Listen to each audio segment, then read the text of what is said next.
Hello all. Welcome to Excel Academy's CSEET class. So today we will be starting off with a new subject, which is your business law and management, which will be your paper 4. So we hope you all have thoroughly understood the first subject that we discussed and completed yesterday, that is business communication.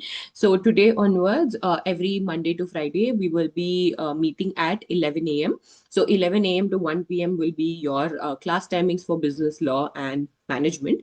All right. So before we deep dive into the first chapter of this subject, let us quickly look at the syllabus and how it is patterned. All right. So we have already completed business communication, which is going to be a subjective paper. This paper that we are particularly discussing, that is business law and management, is going to be an OMR based paper. So this is the only OMR based paper in your upcoming attempt. All right. So this will be a OMR based paper and we will be studying according to that. So please note that the beginning sessions entirely, first we will focus on understanding the concepts, and then we will move to revision and question solving sessions. All right. So firstly, we will focus on completing the entire syllabus, just as we did in the case of your business communication as well. All right. So now, before we begin with the first chapter, let us understand the structure of this paper. All right. So the structure of this paper starts off with your business law, which carries 60 marks. All right. So 60 marks is for your business law paper. And as you move forward, you will have 40 marks for your business management. All right. So you will have 40 marks for your business management. Okay. So business management is going to be 40 marks and business law is going to be a 60 marker paper. So what we will be discussing. All right. So what we will be discussing today is we will understand what this subject, what importance does this subject hold, both in terms of your exam as well as in terms of your real life application. All right. And then we will begin with the first chapter, which is your introduction of law. All right. So now, when we think of law, what is the first thing that comes to your mind? When we think of the word law, what is the first thing that comes to your mind? Let's say any simple law, for example, all right? So you have your traffic rules that you follow, correct? You have your traffic rules that you follow. Where do these rules emerge from? Okay, where do these rules emerge from? Right, we need to understand which act is applying these traffic rules. Right, what are your traffic rules? You need to wear a helmet while you're riding. The pillion rider also needs to wear a helmet. Right, you cannot go above a certain limit of speed, right, depending on highway. So let's say if you're going on highway, then the maximum speed limit is 80 kilometers per hour. But if you're, say, within apartment premise, your maximum speed limit is going to be 20 kilometer per hour. Right, so that way it is very important for you to understand where these laws are emerging from and what is the purpose of this law. Okay, so when we speak of purpose of law, so let's say, for example, we are talking about your traffic rules. All right, why do you think traffic rules are important? Why do you think traffic rules are important? Just allow me a minute while I open the whiteboard to make it simpler for you to understand.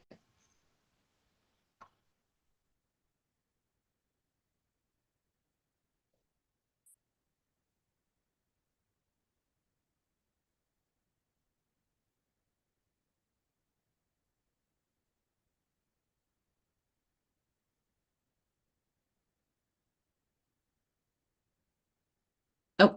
So let's say, for example, we are taking the example of our traffic rules. All right. So what are certain traffic rules? You have your speeding limit that is there. Okay. You have your speeding limit that is there. And then you have a compulsion to wear a helmet. Right. And then you cannot cross the signals. Right. You have your red, yellow, and green signals. Right. What do you think is the aim of these traffic rules? Right. It could either be to create safety. Right, what here is for safety, your helmet is wearing for safety. All right, or to avoid doing certain activities. Correct, sometimes law avoids you to do certain activities, right? Like in case of your speeding limit, you should avoid riding above the speed limit. Let's say 80 kilometer per hour is the speed limit, then you should avoid riding above this particular speed limit. Right, and signals, it asks you to follow your traffic signals. Right, that is, you go when the signal is green, you stop when the signal is red, and you prepare for leaving when your signal is yellow. All right. So you see, this simple example of traffic rules helps us understand why law is important, right? Of course, the subject is focused more on business laws, but to set the context and understand the requirement of law, we've taken the example here of traffic rules. All right. So here again, traffic rules also differ from place to place, right? Let's say, for example, we will take the case of a speeding limit itself. In highway, probably you have a limit of say 100 kilometers per hour, but say you are near a school zone, okay, or you are within an apartment complex, okay. In that case, maybe it is maximum of 20 to 30 kilometers per hour, right? Then it says that you need a driving license. So anyone above 18 can get a driving license permitting them to ride a motorcycle, say with gear, without gear, or even a four-wheeler for that matter, right? So you see how having these rules in place makes it easier for the entire system to function, right? Similarly, in the case of your business law, it is very important that you have certain laws in place, okay? It is very important that you have certain laws in place, all right?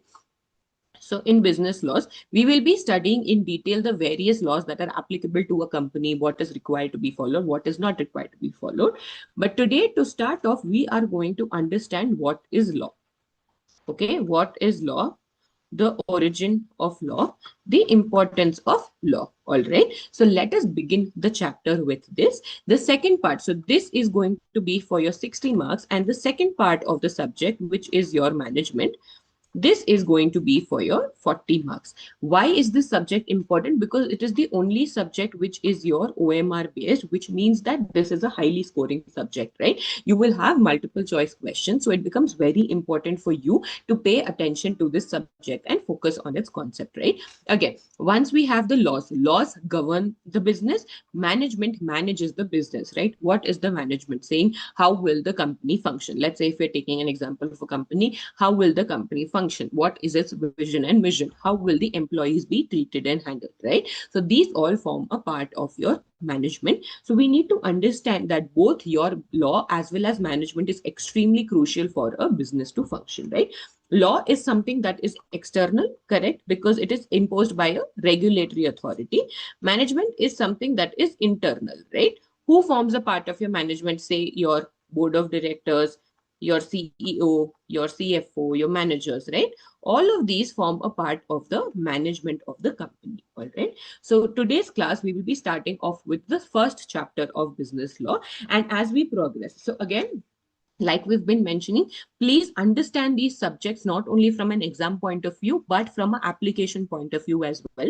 Because you all, as future company secretaries, it is very important to have these knowledge well within your mind. All right. So it becomes very important that you are learning this from a practical application point of view as well, because this is your first level of CS, right? CSEET is your first level of CS, and becomes very important that you start applying these in your daily life, right? Let's say you have cleared executive, you will move on to articleship. It becomes very important that you apply whatever you have studied in your real life. All right. So I hope you are clear with the subject pattern, okay, and the flow of the subject, right? So we will have business laws for 60 marks, and then as we move forward, we are going to have your business management for 40 marks. All right. So in today's class, we will start off with the first chapter, which is your introduction to law. Okay, which is your introduction to law. So that will be the first chapter that we are starting off with. All right. So without further ado, let's begin. So we have the first slide here, which talks about what is law. Okay, so now one thing to understand is that law has various meanings. All right. Now, in a normal context, law is a set of rules and regulations which are applicable upon a certain person, and failing to follow which you will have certain penalties that are levied on you, right? Now let's start off with understanding how law has evolved over a period of time. Okay, so now there is no unanimity regarding the true nature and meaning of law. It does not mean that law does not have a definite meaning. It means that there are various school of thoughts. Okay, so there are various school of thoughts in which your law is functioning. Okay, so there are various school of thoughts with which your law is functioning. All right, it basically means that you don't have one fixed definition for your law. There are multiple definitions through which you can explain law. All right. Now, differences arise because jurists viewed law from different perspectives, right? So you have the nature of law, the source, function, and purpose, and in different periods of legal development, right? So let's say, for example, law, say 200 years back versus law now, it will be entirely different, right? The law that you are following, the rules that are applicable to you are going to be entirely different, correct? So let's say, for example, we have a new act, okay, called your DPDP, that is Digital Data Protection Act. All right, this came into force in 2023. All right, why do you think this came into force now? Because of the increasing relevance of personal data and digital data as well, right? Do you think this particular act would have been relevant 100 years ago when the digital age was not even prevalent? No, right? So you need to understand that law keeps shifting based on the stages of your legal development. All right. Law keeps shifting based on your stages of your legal development. And that's why we have not been able to pinpoint on one particular meaning of law. As we progress with the chapter, we will also understand the various school of thoughts for which law is there, right? Is law restrictive? Is law directive? Like when we were understanding traffic rules, we understood that avoid going above 80 kilometer per hour is restrictive. What is directive? Wear a helmet while you are riding, right? So law comes in various forms, and we will be studying each of the forms today. All right. A precise and universal definition of law is not practicable. Why? Because it is not possible for us to have one concrete definition of law. All right. Various definitions help clarify and present a complete understanding of the concept of law. So we have to understand law in combination of all of these definitions, right? You need to understand that there is no single definition to law that is there. There are multiple definitions, and we need to understand each with the sense of which period it was, given in, which scholar, and in what sense we are giving it. All right. Yes, when we move to the next one, it is not static. It changes with social conditions and must conform to the customs and aspirations of society, right? Very, very important point here is that law is not static, which means that it is dynamic, correct? It means that it is dynamic, correct? That is, it changes with the social conditions and must conform to the customs and aspirations of society, okay? What is customs? What do you think is customs? Customs is nothing but the practices that you follow, okay? Customs is nothing but the practices that you follow. Let's say, for example, various customs that are there. It will be, let's say, for example, marriage. Okay. There are certain rituals that have been followed when a person is getting married, right? Different under different religions. So that is a custom. Now, that custom can be defined into law. All right. So it becomes very important for you to understand. So customs is basically your practices. What is customs? It is nothing but your practices. All right. So it becomes very important for you to understand that law is ever changing. All right. Then you have developments in science, technology, materialism, and individualism have transformed law conceptually and structurally. Right. Let's say in science and technology, we were just talking of the digital age. Okay, let's say we are talking of the digital age. All right. So do you think 100 years back digital age was even prevalent? No, right? 100 years back digital age was not even prevalent. All right. Which means that 100 years back the same laws that were applicable will not be applicable now. Okay, 100 years back, your digital age was not even prevalent, right? But because of development in your science and technology, digital age has come in, and accordingly, your laws have to evolve. Otherwise, your laws will be stagnant, right? The concept of abstract justice has shifted towards social justice. Now, what is justice? Doing the right thing, right? So let's say someone has been there is a criminal charge against someone, right? So the victim needs to get justice, that is, the good needs to be done to him, right? Earlier the concept was that of abstract justice, but now it has moved towards a social justice, that is keeping in mind the needs of the people. All right. So social justice is anything that has to do with society. All right. Now, as we move forward, we will understand the different definitions that are there for law. Okay, so we understood that there is no common definition. Okay, so there is no universal definition when it comes to law. Correct. So there is no universal definition when it comes to law, right? So that is why we will be understanding five different definitions that are there in the law. So we will be going through each of the school of thought and understanding which jurist gave the definition, what is the main purpose of this definition, so on and so forth. All right. Kindly allow me a minute before we proceed with the next part of the chapter.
Apologies, there was a technical error. Let's continue.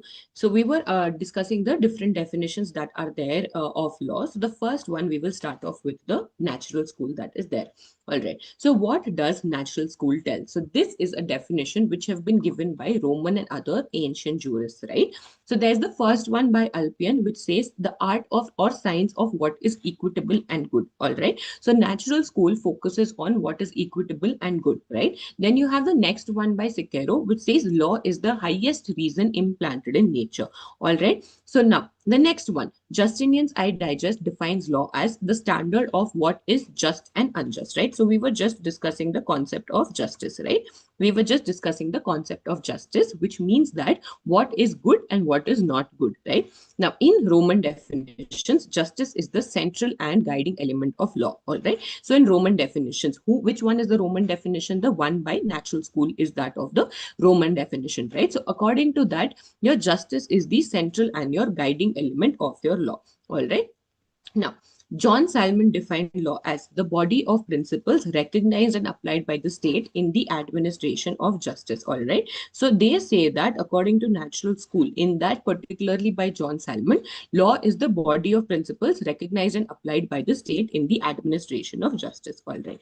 Now, what does law consist of? Law consists of rules, okay, which are recognized and acted upon by courts of justice. Which are these rules which are recognized and acted upon by courts of justice? The two main factors of this definition are to understand law, its purpose must be known. All right. To ascertain its true nature, one should look to the courts and not the legislature. So, what does the natural school focus on? The natural school focuses on your justice. All right. What does it focus on? It focuses on your justice. That is what is equitable and good, what is just and unjust, right?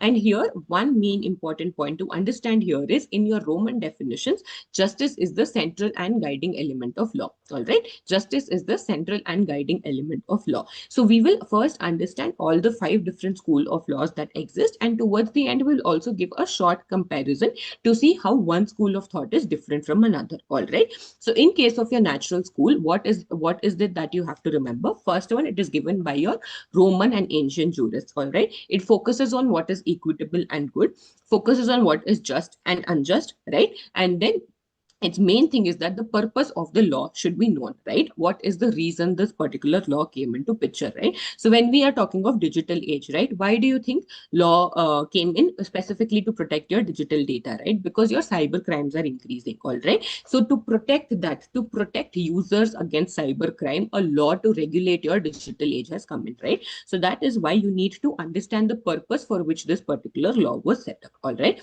So the first school that we have understood today is your natural school of law, which is again by your Roman and focuses on your justice. All right. So I hope you are clear with this.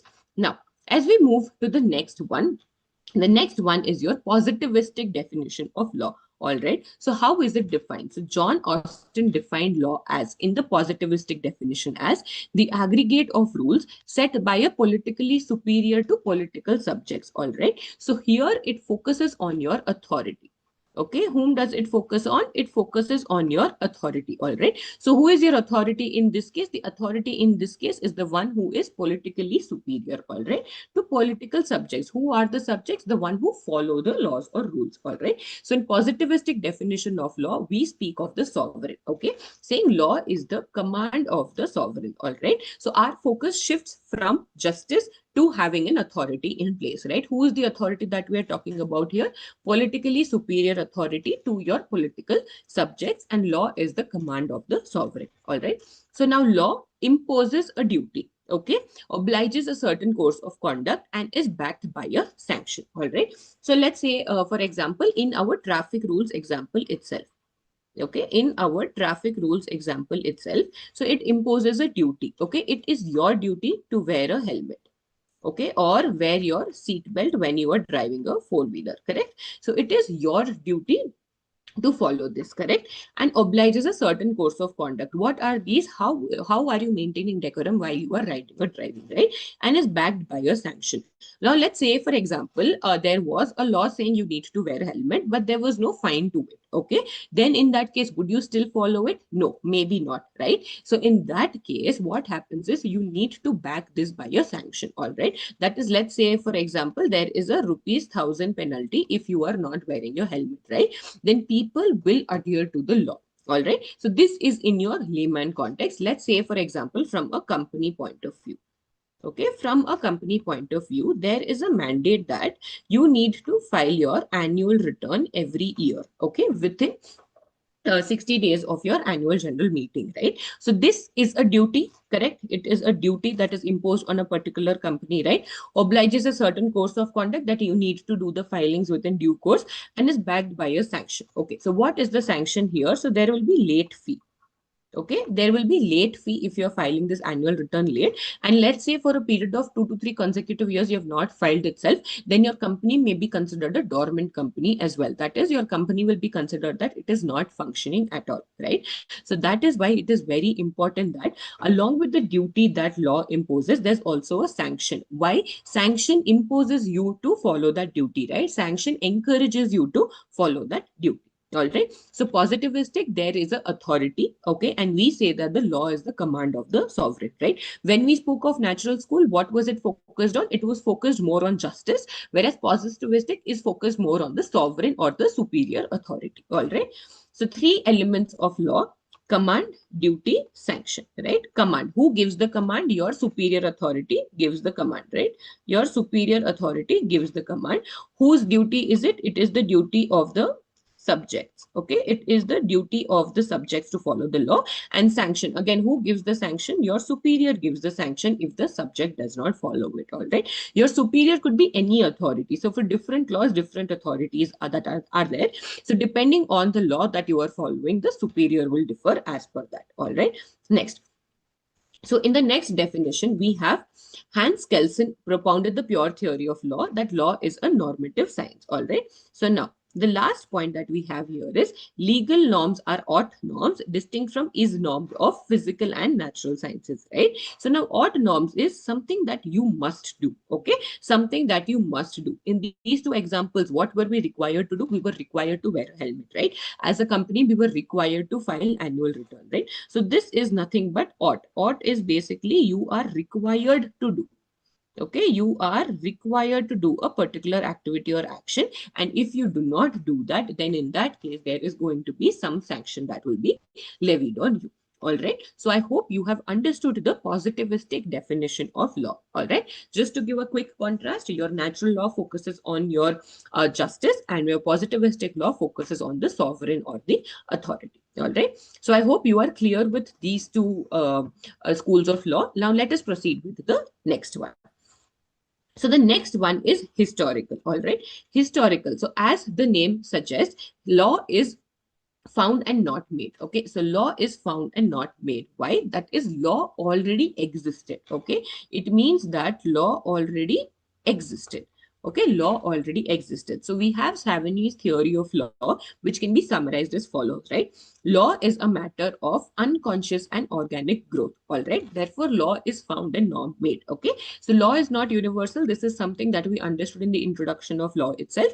Like language, it varies with people and age as well, right? So depending on which age you are in, which era you are in, your law is going to change. All right, custom not only precedes legislation, but it is superior to it. Law should always conform to the popular consciousness, right? What is custom? We saw that customs are the various practices that have been followed. Okay, what is customs? Customs are the various practices that have been followed, right? So it precedes legislation. Legislation is a specific law in place. So when how do customs evolve, right? So customs are practices which have been followed from ancient times, and once those customs are accepted, your law will have to work around the custom. All right, your law will have to work around the custom. All right, so let's say, for example, we'll take the example of your marriage itself. So there are certain traditions that you follow in your marriage, right? So whenever you are forming a marriage act, you need to keep these customs in mind and then pass your act. Otherwise, any act which does not follow your customs or which does not pay respect to the customs will not be prevalent in your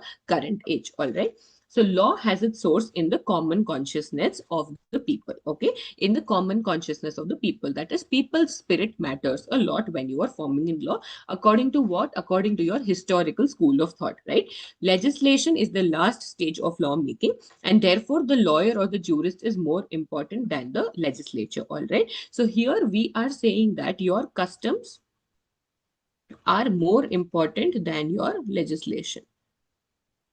Again, one thing to remember here is that you will see that certain school of thoughts are contradicting, and that's why we exactly cannot place a single definition of law. And that's why it is very important you understand the essence from which this school of thought is coming, right? So when we saw in our positivistic, what were we saying? We were paying complete attention to the authority, right? But in historical, what are we saying? That law is not man-made, correct? Law already existed and it has been growing and changing with the age that has been there. All right. So according to Sir Henry Maine, the word law has come down to us in close association with two notions, the notion of order and the notion of force. All right. So I hope you are able to understand the different school of thoughts that are there in law. All right. One thing to keep in mind is that none of these are entirely true, and it does sometimes it may contradict one another, but you need to understand it in a combined sense. All right. That's why we understand all the different schools of laws that are there. So quickly to recap, first one, we have understood your natural school. Next one is your positivistic definition. Third one is your historical definition. Now we move on to the next one, which is sociological definition. All right. As the name suggests, this is something which focuses on your society. Okay. This is something which focuses on your society, right? So we have the first definition by Mr. Lon Duguid, which defined law as essentially and exclusively a social fact, right? Now, this definition is not focusing on justice, it is not focusing on authority, it is not focusing on the history. What it is focusing on, it is focusing entirely on the social fact, right? So Rudolf von Jering also defined law as the form of the guarantee of the conditions of life of society assured by the state's power of restraint. Okay, so what are the essentials here? Okay, so the first one is law is one means of social control. It serves a social purpose and it is coercive in nature. All right, that is, it basically tells how people should behave in a given society, right? How people should behave in a given society. It means that different laws can exist at different places, right? Say you are following a certain law in your country, it is not necessary that the same law will be followed in another country, right? So depending on the social natures that exist within that particular region, your law is going to differ. And your sociological definition focuses on law as a system of your social control, right? And its main purpose is to serve the society. So Roscoe Pound also viewed law as an instrument of social engineering, all right? A mean to balance your conflicting interests, that is political philosophy or economic interest and ethical values, within the framework of your history, tradition, and legal technique. So ultimately, law boils down to having rules in place, law boils down to having sanctions in place, but here it is giving more impact and focus on your society, all right? Next, the last one is your realist definition of law. Okay, so realist definition of law focuses more on the practical aspect of the law. Okay, it focuses more on the practical aspect of the law. That is, your realist define law in terms of the judicial process, right? What is the process that is followed? Okay, what are the practical aspects of it? Okay, so Oliver Wendell Holmes Jr. stated, law is a statement of the circumstances in which the public force will be brought to bear through courts. Okay, so here we have finally got the intervention of courts, which is the whole base of your realist, right? That ultimately, if you are not following the law, then you will have to go through this judicial process, and the final resort will be your court. Okay, your final resort will be your court. In the previous four definitions, we did not see a system being set up, but realist is the one where your system is actually set up. All right. So then we have another definition by Mr. Benjamin N. Cardoso, who defined law as a principle or rule of conduct that justifies a prediction with reasonable certainty. Okay, justifies a prediction with reasonable certainty that it will be enforced by courts if challenged, right? That is, if you are not following the rules. Okay, if you are not going as per what is required, then you might be enforced by your court. Okay, so law therefore depends on your court enforcement and is understood through judicial decision and regulates human conduct in the society, right? That is, you may be produced in front of court if you are not following a certain law, and this is how your human conduct in your society is regulated, right? Let's say, for example, theft. Okay, let's say for example, there was no punishment for theft. Okay, do you think anybody would be scared to steal something? No, right? So that is why it is very important for you to have a procedure in case of a theft, right? What happens? Arrest happens by your policeman, then questioning happens, then you are produced in the court of law, right? So in order to avoid all of this, people might avoid theft, and that is how your law regulates your human conduct in the society. All right. Next, purpose of law is to ensure harmonious cooperation. That is how you are living. It is to be made sure that it is harmonious, to coordinate conflicting individual and social interests, right? In case of theft, what is my individual interest? To earn quick money, right? But is that in the interest of society? No. Why? Because you are causing harm to another, right? To enhance the stability and viability of a society, that is, it becomes very important to maintain the balance in the society. And that's why your realist school of thought came into picture. That is, yes, law is about imposing rules, law is about following the customs that were there from before, but law will finally make sense if it is being enforced in the court of law, right? When will law finally be adhered to? When it is enforced in the court of law, right? Because people, before breaking the law, will think about the whole judicial process if they actually want to go through with it or not. All right. So I hope you have understood the five different school of thoughts of law that are there. Please keep in mind that there is no universal definition of law that exists. All right. Each of these definitions are true in their own sense. All right. Now, quickly to compare, so we have the five schools, which are those. First one is your natural school, positivistic, historical, sociological, and realist. All right. So your natural school, like we've been discussing, focuses mainly on your justice and morality, whereas your positivistic focuses on your sovereign authority and your subjects. Your historical focuses on customs and traditions. Sociological, society and social needs, and realist is your court and judges, right? Now, what is the key idea here? So, your natural school says that since the focus is on justice, it says that the law must be just, right? And law is based on your moral principles and reason, right? The moral grounds based on which you are forming this law. Positivist is saying that law is the command of whom? Command of the sovereign. And here it is based entirely on the sovereign's will and sanction, right? So we are saying that if there has to be a command, there has to be a sanction to it as well, so that this command is followed. And it is the duty of the subjects to follow this. Okay, it is the duty of the subjects to follow this. Next, we have your historical law, which focuses on custom and tradition. It grows organically, it is not man-made. Okay, it is not man-made, but it is something which existed from before, and we have adapted to it. Okay, so you have your customs and your vultures. Then you have sociological. Here again, law serves a social purpose, social welfare and balancing your interest.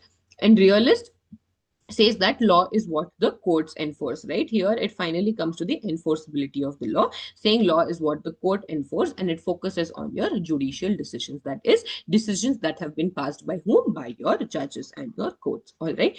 So I hope you are clear with the five different school of thoughts that law has. All right. If there are any doubts, feel free to reach out to us on the chat box that is there along with this live itself. All right. And at Excel Academy, we also have a facility of a WhatsApp group wherein you will get all of your notes and materials that we are using in class, important updates related to exams. And you can also avail the benefit of the mentorship program that we give, wherein because we understand that your syllabus has changed this time, you might require, say, one-on-one or your group mentorship sessions. We would be more than happy to take you through that. So if required, kindly contact this particular phone number that we have, all right, and we will reach out to you for the mentorship program. And yes, so these presentations that we are using, it is for easier understanding and explanation, but always make sure that your base material is your module itself, right? Because that is always, it is considered as the Bible in case of your exams, right? So make sure that, of course, we will share these presentations with you, but do please make sure that you also go through the module, which we will also be doing in the classes that follow. All right. So now, before we proceed to the next part of the chapter, let us quickly go through the module to discuss whatever we have seen so far. All right. So yes, we will move to the first chapter, which is Introduction to Law. Right. Yes. So we have the introduction to law, which have been discussed here. So let us quickly go through it one by one, right? So now we have understood the nature and meaning of law, how it has been described by various jurists. Okay, there is no unanimity of opinion. All of this is already discussed. So I'm just going through quickly so that you are also confident that the module is covered, right? Okay. So now the subject has been viewed and dealt by different jurists at different times, correct? It is not practicable to give a precise and definite meaning to law, all right, which may hold good for all times to come, right? Current is the digital age, tomorrow might be another age, right? So whatever laws you're framing today might not even be relevant in the future, right? However, it is desirable to refer to some of the definitions by different jurists so as to clarify and amplify the meaning of law, right? We need to understand law, and that's why we went through all the different definitions that are there. Okay, next. Modern science and technology have unfolded vast prospects and have aroused new and big ambitions in men, right? So materialism and individual as prevailing at all spheres of life. So these developments and changes have tended to transform the law patently and latently, all right? Then we moved on to understanding the different school of laws. So the first one which we have is your natural school, which focuses on what is equitable and good and what is just and unjust, right? So justice is the main and guiding element. So please make sure that you are remembering these keywords. So when I am saying my natural school, the first thing that comes to my mind is justice, all right? The first thing that comes to my mind is justice, all right? Salman, the prominent modern natural thinker, defines law as the body of principles recognized and applied by the state in administration of what? In administration of your justice, all right? So it becomes very important that you understand and remember the keywords that are associated with each school of thought. All right. What is positivistic definition? Before looking at the module, it is the sovereign. Okay. It says that law is the command of the sovereign. Okay. So law is the aggregate of rules set by man as politically superior or sovereign to men who are the political subject. Right. Now, therefore, command, duty, and sanction are the three elements of law. All right. Kelsen also gave out a pure theory of law, which says that law is a normative science, and the term ought. Ought is what you are required to do becomes very, very important. All right. Next, we have the historical definition of law. All right. What is historical definition of law? It is not something that is man-made. It is something that is found. All right. So it becomes very, very important. Firstly, it is not universal in nature and it varies with your people and your age. All right. Next, customs not only precede legislation. So here we are saying that your customs, in case of your historical definition, your customs are much, much more important than your legislations. Okay, your customs are much more important than your legislation. And law has its source in the common conscience. That is the whole gist of the people. It's saying that law always has to be in people's spirit. And legislation is important, but we need to understand that it is at the last stage of your lawmaking. All right. And then sociological, as the name suggests, it is something which focuses on the social fact or society as a whole. All right. And the form of guarantees of the condition of life of society assured by the state's power of constraint. Right. What is constraint? That is the sanctions that you are imposing so that the people follow the law actually. All right. There are three essentials of this definition.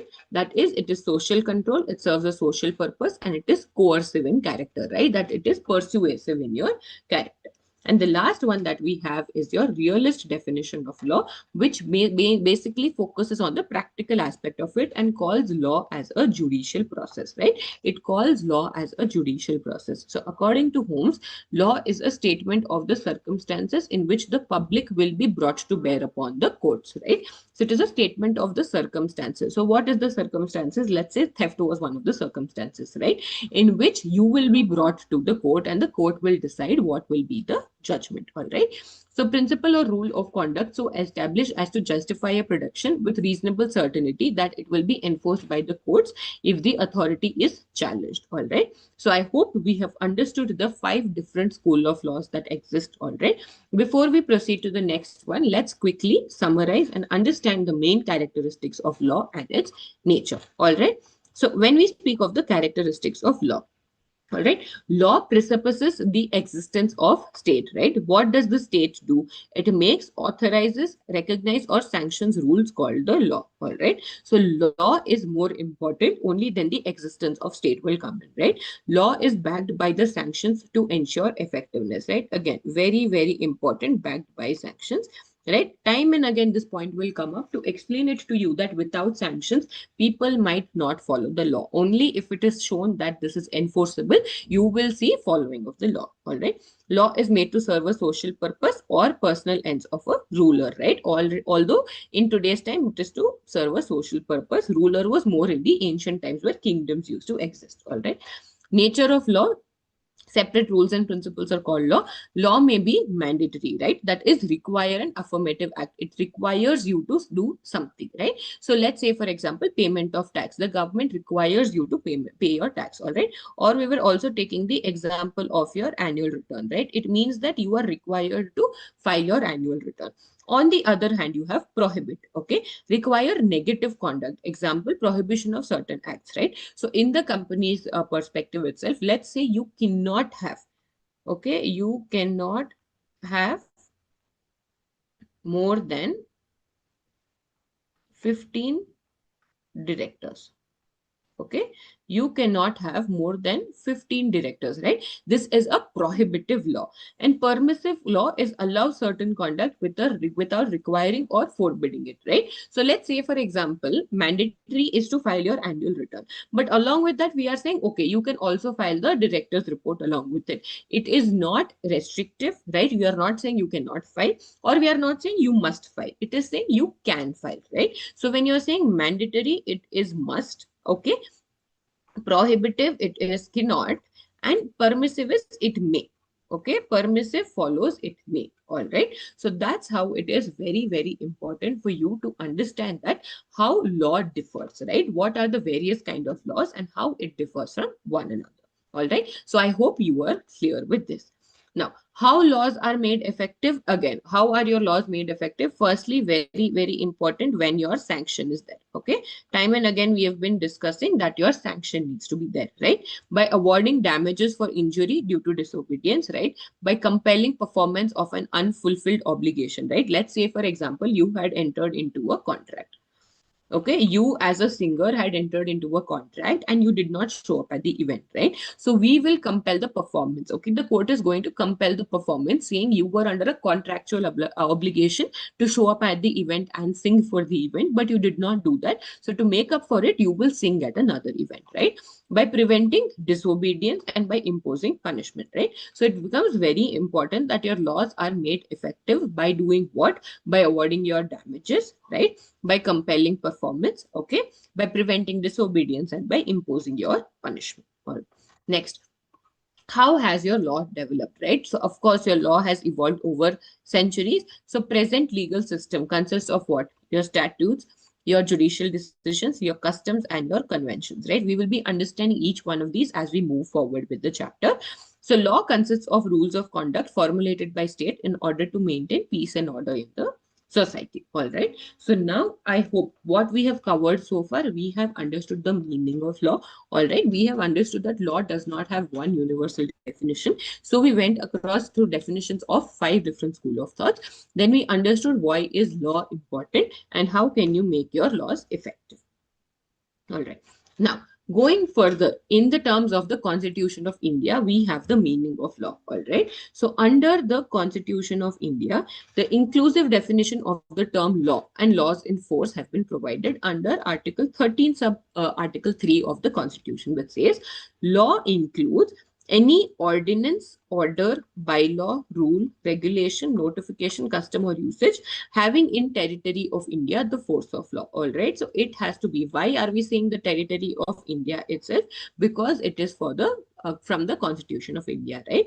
Now, again, certain laws may be applicable only to a certain set of states, right? So we will go further and also see when we come across laws which are applicable to specific states, which is applicable to India as a whole, right? So we've understood law. Now, what is law in force? Okay. Laws in force are any laws that are passed or made by a legislature or any other competent authority in the territory of India. okay, in the territory of India before commencement of the constitution, right? Law is something which is after the commencement of constitution.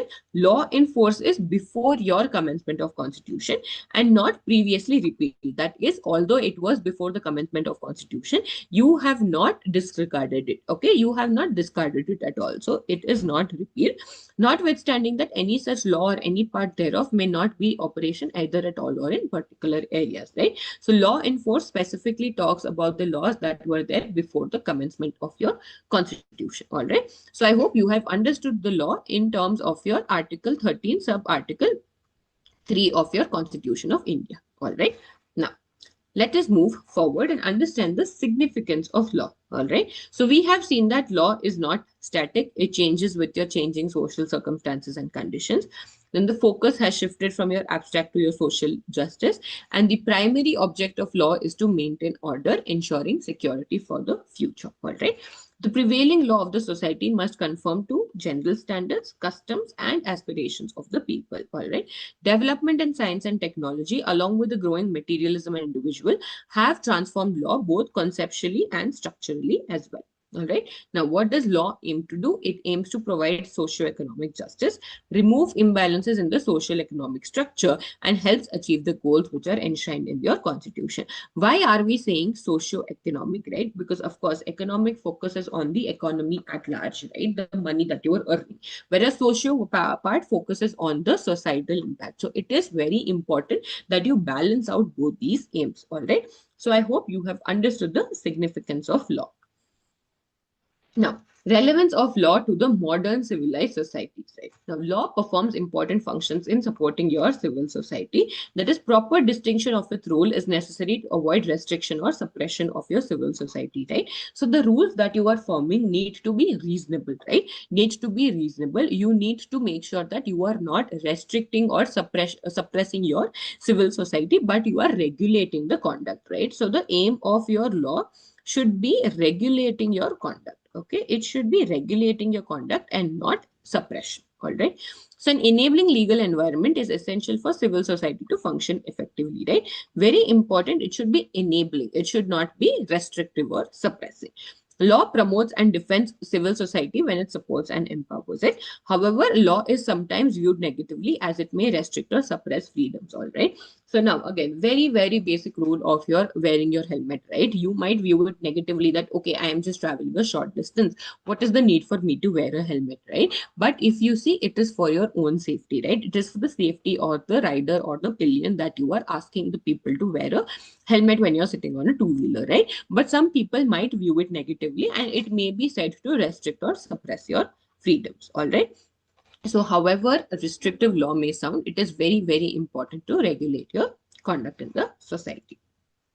Now, before we move on to the sources of Indian law, let us quickly go back to the module once and see whatever we have discussed so far. All right. So, we saw the 5 school of thoughts of law. And then we saw the quickly a summary of law, right? So laws may be mandatory, prohibitive, or permissive, right? Mandatory is that you need to follow it, right? Prohibitive is you do not have to do a certain activity, and permissive, you are allowed. Okay. So how are your laws made effective? By paying damages, right? Complete an obligation, preventing disobedience, and some sort of punishment. Then we understood the meaning of law in context of the Constitution, Article 13, sub 13. So we had law and your law in force, right? What is law in force? That came before the commencement of the constitution. Then we moved on to understand the significance of law, right? That is, law is not static, right? Laws are also changed to fit the requirement of the society. And at any given point of time, the prevailing law of a society, that is the law which is currently in existence, must be in conformity with the general statements, customs, and aspiration of its people. Modern science and technology have unfolded vast prospects and have aroused new and big ambitions in men, right? So these developments have tended to transform the law patently and latently, right? That is, with the way the advancements are happening in your technology, your law also has to advance, right? And that is why your law has undergone a vast transformation, right? In what sense? In your both conceptual as well as your structural sense. All right. The object of law is order, which in turn provides hope of security for the future. Right. Law is expected to provide both socio-economic justice, remove the existing imbalances, and play a special role in achieving the various socio-economic goals. Again, please make note that it is focusing on both societal as well as your economic goals. All right. Now, the last one that we discussed is what is the relevance of the law to the modern civilized society, right? So now numerous duties are carried out by law to assess the civil society. These need to be differentiated in practice as well as the theory. All right. So now the failure to draw the required distinctions, whether deliberate or unintentional, leads to the law's restriction, distorting or suppression of civil society. For civil society to function to its full potential, and enabling legal environment is important, right? It defends your civic society, and only it supports and empowers as well. And due to the fact that it obstructs, restricts, and even suppresses, law has a poor reputation, right? That is, some people see it as a negative connotation. Why? Because it may restrict some of the activities, and it says that you are reducing the freedom. Law is reducing the freedom that could otherwise be available to the man. All right. So I hope you are clear with all of the concepts that we have discussed so far. Before we take a break, let's quickly go through the concepts once. Yes. So we understood with the nature and meaning of law, where we saw that there is no one common, a meaning of law. Different jurists have given different definitions, and law is not static. All right. Then we went on to understand the different school of thoughts that are there. So we had natural school, which focused on your justice, equity, and good. Positivistic, which focused on your command of the sovereign. Right. The next one we had historical, which says that law was found and it was not made. Then we moved on to sociological, which focuses on law as a social fact. Then we moved to realist, which said that law is a part of a judicial process and one that is enforced through your courts. All right. Then we understood, quickly saw a comparison, which makes it very easy for you to understand this. Then we understood the main characteristics of law and the nature, how it can be mandatory, prohibitive, or permissive. Then we saw how laws can be made effective. That is, you either award some punishment, all right, or you force an obligation, right? How law has developed over the period of time. What is the meaning of law in terms of your Constitution of India? Okay, then the significance of law, that is, why is it important, and how law is relevant in your modern civilized society. All right. So I hope you have understood all of these topics that we have discussed in today's class. So before we proceed to the next topic, since we're already 1 hour past the class, let's quickly take a 5-minute break, following which we will start with the next topic, which is your sources of your Indian law. All right. So let's quickly take a 5-minute break and meet again at 12:15, from where we will pick up the various sources of your Indian law. All right. Thank you so much.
Great. So I hope you all have got a good break. So now let us begin with the next topic that we have, which is the sources of your Indian law. All right. So when we speak of the Indian law, where has it originated from? Right. So now, whenever we think of law, do you think it was made immediately or say overnight? No, right? There must be some inspiration from where it was derived from, right? So now in the different definitions of law, we saw various different things, right? Like say sometimes your customs are followed. Correct, your customs are followed. Okay, sometimes your previous judicial decisions are followed. Correct, it means that your law has not come from one single source itself, but it has come from various sources from which your law has been derived. All right, it has come from various sources from which your law has been derived, and that is exactly what we will be studying in this topic, which are the sources of your Indian law. All right, so the expression sources of law has different meanings. All right, its interpretation varies according to different schools and theories of law. So just how your meaning of law differed, your sources of law are also going to differ. Generally, your sources mean your origin, right? So jurists differ on the origin of law. John Austin says law originates from the sovereign, right? Which school is this? This is the positivistic school.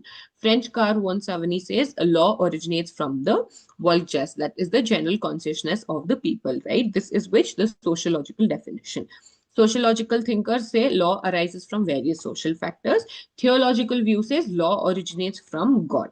All right. Regardless of theories, law in most societies has developed from your similar sources. All right. Specifically in Indian law, we will classify it under two categories, which is your primary and your secondary. So let us proceed to understanding the principal or your primary sources of your Indian law. So the first one that we have is your custom. Second one we have is your judicial decisions. And the third one that we have is our statutes or legislation. All right. So let us quickly understand each of these sources of your Indian law. All right. So the first one that we have is our customs or customary law. All right. Custom is the oldest source of law. Okay. Time and again in this chapter itself, we've been understanding what is custom, right? Custom is nothing but your practices that have been followed. All right. Custom is nothing but your practices that have been followed and how they have evolved into various laws that are there today. Okay. So let's say, for example, when we speak of property, okay, let's say we speak of a property owned by your dad. The custom is, especially in the Hindu setup, is that the property goes to the eldest son, right? So when your property laws were being prepared, these customs were honored, and based on that, your laws came into picture, right? Again, we've been speaking about marriage as the custom, right? Let's say you have the example of the seven feras in the Hindu setup, right? So that seven feras is a custom that has been followed in the Hindu marriage practice, and whenever you are creating an act, these customs are paid attention to, and based on that, the acts have been created. All right. So custom here is the oldest source of law. It was dominant in the past, but its importance has reduced with the growth of legislation and precedent. It was dominant in the past. Why? Because this formed the base for various laws that were created, right? In primitive societies, life was regulated by customs itself. If there were no laws, it was customs, right? What people have been following time and again. Customs developed spontaneously according to your circumstances. Repeated and accepted practices gradually became customs, right? So it is not like one practice became a custom, but practices which were followed time and again became your customs, and these customs formed a major source of your Indian law. All right. So now, what is the classification of customs, right? So there are two types of customs. You have one without sanction and one with sanction, right? So one sanction. So sanction makes it mandatory for you to follow a law. So naturally, customs without sanction are non-binding, right? You don't have to necessarily follow it. It is enforced by public opinion, not law. Examples: etiquette, fashion, courtesy, right? Now, let's say you have certain table etiquettes. Do you think there is a law for that? No. So there it is a custom. It is how you follow, say your table etiquettes, but there is no sanction to it, right? It is positive morality. But on the other hand, you have customs with sanction. That is, if you do not follow that, there it will be enforced, right? If you do not follow it, it will be enforced, right? So again, in customs with sanction, you have two types, which is your legal customs and your conventional customs, all right? What is your legal customs? Legal customs are binding due to inherent legal authority. Okay. Inherent authority, judicially recognized and applied by courts. So this is applicable to your public at large. Okay, this is applicable to your public at large. Okay, on the other hand, your conventional customs are binding force derived from explicit or implied agreement of parties, right? This is specifically between two or more contracting parties, whereas legal customs is something that is at large. All right, so now we have conventional customs usages, so which is binding force derived from the explicit or implied agreement between parties, and its conditions for court recognition are it has to be clearly established and known to all contracting parties, right? So whoever is a party to that particular agreement should be aware of the customs that are there. No fixed observation cannot alter general law. So your general law, which is your legal custom, is greater than your conventional custom and must be reasonable in application. So just because conventional customs gives you the freedom to form your own rules does not mean that you have and make it unreasonable. All right, so it is very important that you make your conventional customs as reasonable as possible. All right, so I hope you are clear with the differences of custom. First one being without sanction, which is just to impose your positive morality. Second one is with sanction, that it will be enforced if you do not follow it. Again, in with sanction, you have your legal customs, which is applicable to your public at large, which is inherent by your legal authority, right? And conventional customs will be the ones between your contracting parties. Example for your legal customs is your common law, your specific local traditions, which have become a law. All right. So I hope you are clear with the meaning of customs and the classification of customs. All right. Now, what is the requisite for a valid custom? When is a custom said to be valid, right? So first one, it has to be immemorial or antiquity. That is, it must have existed for a very long time. Okay, it must have existed for a very long time. That is when it is said to be a custom, right? Again, like I was mentioning earlier, it does not mean that a practice, say that you are following for 2 months, has become a custom, right? It has to be followed from time immemorial, and only then it can be considered as a custom, right? That is, the custom must have existed from time immemorial, meaning it has been practiced for a living time beyond living memory. So it has to be basically passed across generations. That is when it says to be a custom. Next, it is certainty, right? That it must be clear, unambiguous, and well defined. Its existence and scope should be easily ascertainable, right? That is, it should not be vague. Your custom should not be vague. Why? It should be as clear and concise as possible. Reasonableness, we were just seeing in the case of your conventional customs that it has to be reasonable, although between two parties, right? It must be reasonable and not contrary to fundamental principles of justice, equity, or good conscience. This is something which forms a strong base of law, which is your justice, equity, and your good conscience. Compulsorily observance, it must have been observed as a matter of right and not merely by permission, implying a general conviction that it is binding, right? That there has to be a notion which says that you have to compulsorily observe this custom. All right. As we move forward, what are the other requisites of your valid custom?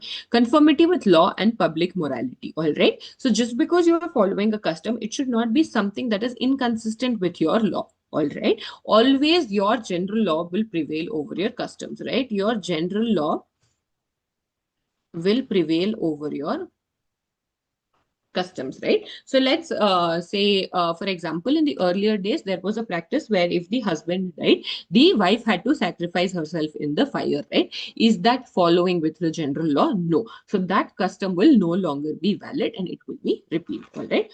Unanimity of opinion, that is, it should have been accepted by your public in large, right? There must be a general consensus or common agreement among the people. So even if a particular community is following a custom, the people of that community should have unitedly agreed to it. All right. Peaceful enjoyment, the custom must have been enjoyed without interruption or dispute, indicating its acceptance. So when does it qualify to be a custom? Firstly, when everybody accepts it, and when everybody has followed it peacefully for a good amount of time. And last one is it is consistency, that it must not be inconsistent with other established customs, right? So it should not be like you are following two customs which are both contradictory to each other. You should make sure that your custom is as consistent as possible. All right. So I hope you have understood the meaning of custom, right? Practices which have been followed for a very long time that now become a part of the law, correct? Then we saw the types of customs. First one being custom without sanction, custom with sanction. Under that, we had your legal and conventional. Then we saw 8 different requisites of your valid custom. All right. If you have any doubts, feel free to reach out to us in the chat box. And for people who are live, if you could just drop in a yes if you are understanding everything, that will be really helpful for us. Right? So now, next one that we have is your judicial decision or your precedents, all right? So the first principal source of your Indian law was your custom. Your second source of your Indian law is your judicial decision or your precedents, all right? So precedents means some set pattern guiding the future conduct, right? So it basically means the guidance or authority of past decisions of court, right? Past decision of courts for your future cases. That is, let's say, for example, there was already a similar case that was passed, and there's a new case that has come up, right? So you will refer to the decision of the earlier similar case to pass the judgment in your current case, right? Only such decisions which lay down some new principle or rule are called your judicial precedents. Okay, so precedents are what you are following your past decisions, right? You are following your past decisions, but when you are creating a new principle, it becomes your judicial precedents. Okay, so and it is an important source of law with high authority across all countries. It is significant particularly in England and other countries influenced by English jurisprudence, right? Because there have been various cases that have already been solved, and precedents help you in referring back to those cases. All right, principles of law expressed for the first time in court decisions become precedents for future similar cases, right? So one decision that you have passed today can become a reference for the future decisions that may be passed. And doctrine of stare diseases, that is, we will learn this in detail also later, but the rule that a court decision becomes to a precedent in the following similar cases, right? Let's say, for example, there was a trial for say any crime. Okay, you have, the judge has passed a decision, and then there comes up another trial with similar facts or cases. Then in that case, the second judge can follow the first judge's decision, right? Presumed correctness, a judicial decision is presumed to be correct. That's why you follow it. Litigant confidence, following precedent creates confidence in the litigant's mind, right? That is, it does not mean that the previous case had a different judgment, whereas this case will have a different judgment. It means that you are being as consistent with your decisions as possible, right? Certainty of law, that is, your law becomes certain and known. And equitable just administration of justice becomes equitable and fair, right? That is, it becomes very important that similar cases are dealt with in a similar manner, and you always have something to refer back to wherever there is a judicial decision or a precedence. All right, so whenever you are seeing, even as you move forward in your executive and professional, you will have a lot of case law questions, right? So you will be given facts of a case and ask you to conclude it. So in that case, you can refer to landmark decisions that have been passed earlier, and you can mention those decisions. So say, as per the landmark case of Salomon versus Salomon and Co. Okay, so in that case, Salomon versus Salomon and Co. becomes a precedent. That is, what was the decision that was made here, and how is that decision useful in the decision of my current case? All right, so what are the two principal sources of Indian law we have discussed so far? First one being your customs, which are your practices. Second one being your judicial decisions or precedents, which have been earlier decisions or past decisions of your court. Now, what are the different kinds of precedents? So there are four different kinds of precedents. Let us all understand it one by one. All right. So first one is declaratory and original. Okay, declaratory and original. Declaratory is basically declaring what already exists. Okay, declaring what already exists, right? Original is applies a new rule of law. Okay, so declaratory is already existing. Okay, declaratory is already existing. Original is something that you have created newly. So even in the definition, when we were understanding, we saw past decision is your precedence, whereas your new rule is your judicial precedence. So the first form is declaratory, where you are declaring what is already existing. Original is applying a new rule of law. So in declaratory precedence, the rule is applied because it is already law. In original, it is law for the future because it is now applied, right? So declaratory existed previously, you're applying now, can be applied in the future. Original did not exist previously, you have created it now and can be applied in the future, right? In advanced countries, declaratory precedents are more numerous, right? Because they already have quite a few laws that are there in place. Original precedents are small in number but very important. They alone develop the law of the country. Why? Because if there is no law specific to that particular case, then you can develop that by way of your original precedents, right? They serve as good evidence of law. A declarative precedence is a good source of law as an original precedent, and the legal authority of both is the same, right? Just that declaratory, as the name suggests, declares what already exists. Original creates something new entirely, right? Persuasive. Persuasive. What do you mean by persuasive? Persuasive is convincing. Okay. Persuasive is basically convincing, all right? So in case of persuasive precedents, judges are not obliged to follow them, right? They will take them into consideration and attach great weight, right? So it basically is that there is some precedent that exists, but you are not bound to follow them, right? You can, of course, use them as inspiration, but you are not obliged to follow them, right? It is not a legal source of law regarded as a historical source of law. In India, decisions of one high court are only persuasive precedents in other high court, right? So just because one high court has passed a decision in a certain way, you necessarily don't have to follow it, although you can always take that and use it as an inspiration, all right? Rulings of English and American courts are persuasive. Obiter dicta also has only persuasive value. This is a term which we will be learning in detail in a little later bit in the chapter, all right? So I hope you have understood the first two types, which is declaratory or original. Declaratory is you are declaring something that already exists. Original is you are creating something new entirely, which can be used in the future as well. Persuasive is something that is convincing and not mandatory to follow, but you can take inspiration from that and attach your great weight as you deserve it. All right. The next two types is absolutely authoritative. So this is exactly opposite of your persuasive, right? So this is exactly opposite of your persuasive, wherein persuasive you are not obliged to follow it, but in absolutely authoritative, your judges must follow them whether they approve it or not. Judges' discretion is not allowed in case of your absolutely authoritative precedents. So again, we have been focusing on the emphasis of do not by heart or mug up your concepts. Please understand them. Like in this case, when you read the title itself saying absolutely authoritative precedents, it means that this is something that you definitely have to follow, right? Judges must follow whether they approve them or not. Binding force is absolute. Judges' discretion is excluded, right? Judges do not have a discretion whether you have to follow this precedent or no. They must follow this precedent, okay? It has a legal claim to implicit obedience even if the judges considered it wrong, all right? In case of your persuasive, that is your previous one in persuasive, your judge's discretion is present, right? That is, your judge can decide whether they want to apply it or not. In this case, your judge's discretion is excluded entirely, right? It is a legal source of law. In India, every court is bound by decision of courts superior to itself, right? So let's say you are a district court, you need to be bound by the decisions made by high court, and if you're a high court, you need to follow the decisions that are passed by your Supreme Court, all right? Subordinate courts are bound by your high court decisions. Single judge of high court are bound by the bench of two or more. So it's always your inferior who are bound by the superior courts. All courts in India are absolutely bound by your Supreme Court decisions.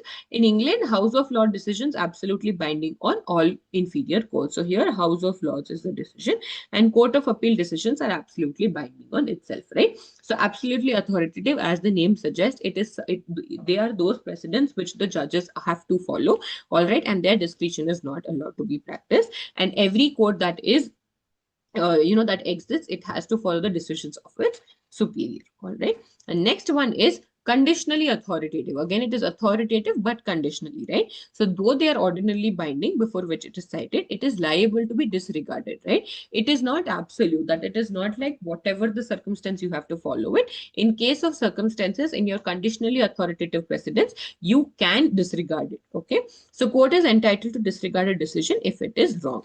In India, decision of a single judge of high court is absolutely authoritative for the subordinate judiciary, but it is only conditionally authoritative and cited before a division bench of the same high court, right?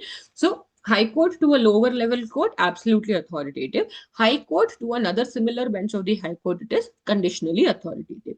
Applicable, but depending on the circumstances, all right? So I hope you have understood the four different types of precedents, starting with the declaratory or original. Second one is your persuasive. Third one is your absolutely authoritative. And fourth one is your conditionally authoritative.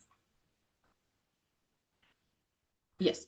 Next, we have in the same topic, we have doctrine of stare decisis, right? It means adhere to the decision and do not unsettle things that are established, right? It is basically whatever, like we were just seeing in the case of precedents, right? That similar cases need to be dealt in a similar manner, okay? Similar cases need to be dealt in a similar manner. That is exactly what your stare decisis is about, right? So let's say you have had a trial with similar facts of case and you have passed a judgment in favor of the plaintiff. Now, if another trial comes up which is almost similar and you are passing the judgment in favor of the defendant or the opposite party, then you are not going to be abiding by the doctrine of stare decisis, right? So similar facts, similar decision. It basically tells that wherever the facts of the case are similar, right, you will have similar decisions that are passed. Okay, similar decisions that are passed. So this is exactly what stare decisis talks about, right? Adhere to the decision and do not unsettle things which are already established. That is, a similar judgment was already passed. Please adhere to it, right? It is a useful doctrine intended to bring about certainty and uniformity, right? Under stare decisis doctrine, a principle of law which has become settled by a series of decisions generally is binding on the court. It should be followed in your similar cases. The principle means that case-like cases should be decided alike, right? Like cases should be decided alike. This rule is based on public policy and expediency. Although generally the doctrine should strictly adhere by the courts, it is not universally applicable. The doctrine should not be regarded as a rigid and inevitable doctrine which must be applied to the cost of justice, right? Now, just because we are saying similar facts and similar decision does not mean you put aside justice, right? If this say particular case has a slightly distinct fact, consider that into picture, right?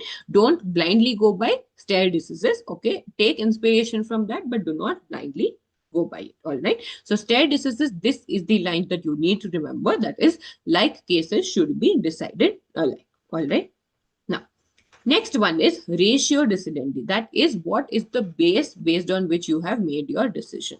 Base of the decision is something that is ratio decidendi, right? So the underlying principle of a judicial decision, that is the underlying principle of a judicial decision, which is only authoritative, is termed as your ratio decidendi, right? The proposition of law which is necessary for the decision or could be extracted, right? So if you have arrived to a decision, what is the legal base based on which you have arrived at this decision, right? The concrete decision is binding between the parties. The abstract ratio decidendi alone has the force of law as regards the world at large. In other words, the authority of a decision as a precedent lie in its ratio decidendi. That is, if you are even referring to a precedent, what is the base on which you have come to this decision, right? So there's a Professor Goodher who says that ratio decidendi is nothing more than the decision based on material facts of the case, right? What is the base based on which you have come to this decision? Where an issue requires to be answered on principles, the principles which are deducted by way of abstraction of material facts of the case, eliminating the immaterial elements, right? So how are you making the decision? You are making it based on the material facts. And what are you eliminating? You are eliminating the immaterial elements. So such principle is not only applicable to that case, but to other cases which are also of similar decision. Which one it came? Again, it is referring to your stare decisis, that is the decisions of similar nature. It is the ratio decidendi or general principle which has the binding effect and not the obiter dictum. However, the determination of separation of ratio decidendi from obiter dictum is not so easy. We will be learning this next. It is for the judge to determine the ratio decidendi and apply it to the case to be decided. Again, your judge needs to decide that which case it is going to refer to, which facts of the case it is going to refer to, and based on what it is going to arrive to a conclusion, right? So, all right. So, I hope you have understood the doctrine of your stare decisis and ratio decidendi. And the last one that we have is obiter dicta, right? Obiter dicta, which means that said by the way, all right? So this is something. So when we saw in the example of your persuasive precedent, right? We spoke about obiter dicta, right? What is persuasive precedent? Not necessarily to be followed, but you may follow it, right? That is exactly what obiter dicta speaks about, right? It speaks that it is used especially to denote those judicial utterances in the course delivering a judgment taken by themselves, not strictly necessary, right? It is something additional. Anything additional that you have referred to becomes your obiter dicta, right? These statements go beyond the requirement, okay? Anything beyond the requirement is your additional, right? So it was not actually required, but it is going beyond the requirement.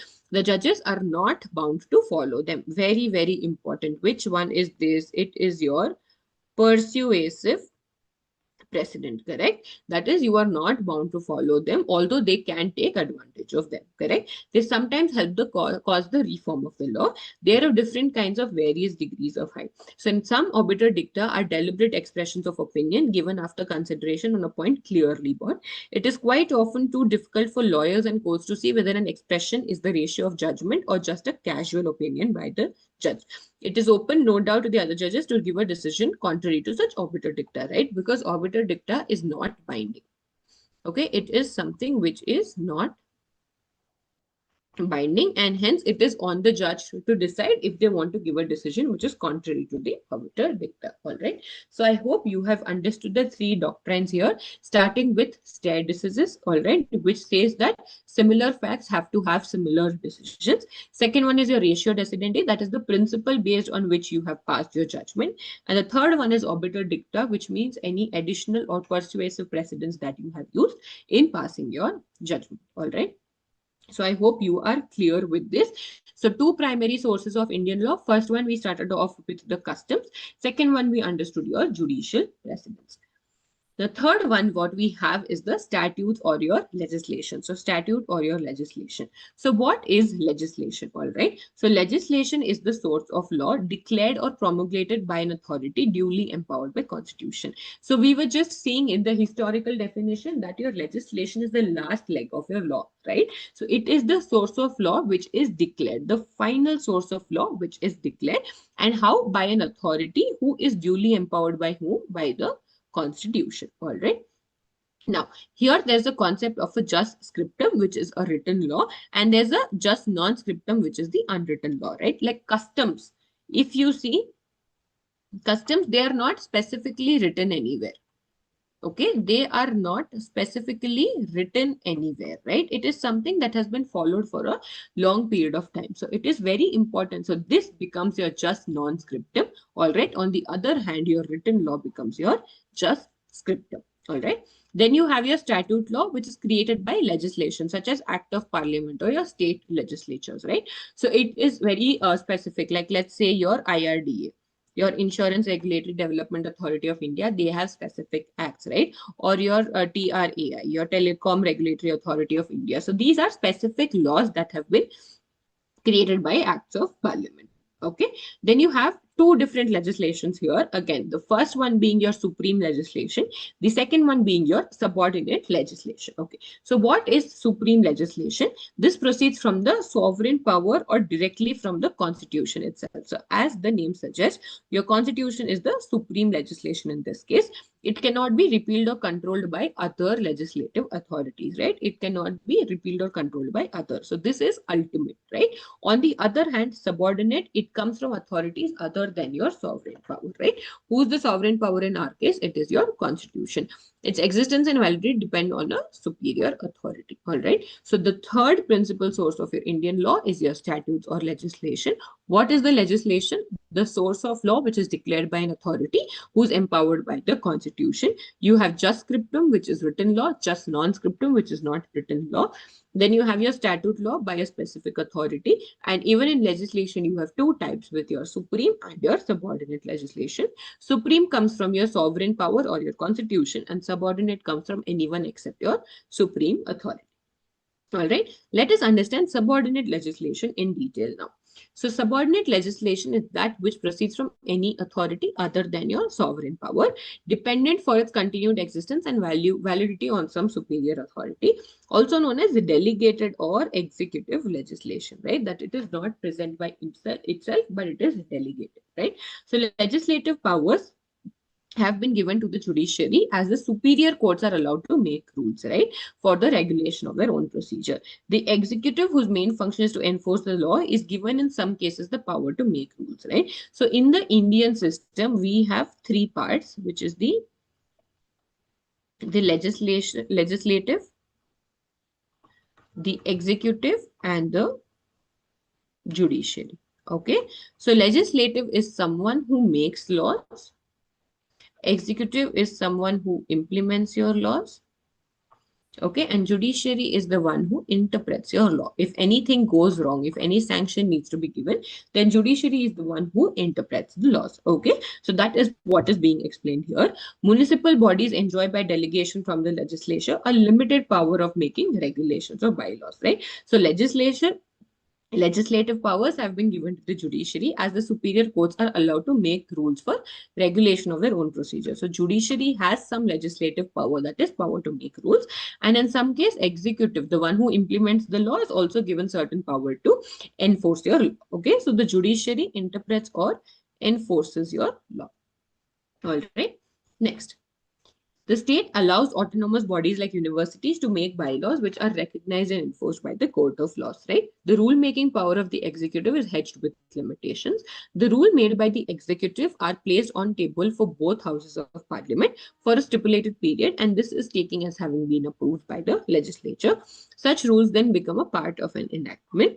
Courts have the power to sit in judgment whether any part of the rule so is made in excess of the power delegated by the act. Now, the legislation made by various authorities like corporation, municipalities under the authority of the supreme legislation are subordinate legislation.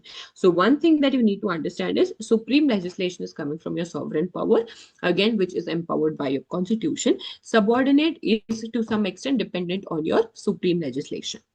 All right. So I hope you are clear with the concept of the third principal source of your Indian law, which is your statute or your legislation. All right. Now, before we proceed to the secondary sources, let us quickly go back to the module, right? So we were seeing the different sources of Indian laws that are there. Okay, again, we saw that the expression law itself, sources itself has various different meanings, right? But what is the primary meaning? It is the origin, right? So now we have three primary sources of Indian law and remaining are your secondary sources. So when we saw the primary sources, the first one that we understood is your customs, which is the most ancient, right? And which held most importance in part, though now it is diminishing, right? So a study of ancient law shows that in primitive society, the lives of the people were regulated by customs. Okay, what is customs? It is a particular way of doing things, and when the same thing was done again and again, it became a custom. All right. Then as we proceed further, you have classification of customs wherein we had without sanction, which are non-obligatory and only because of public opinion it is observed, also called as positive morality.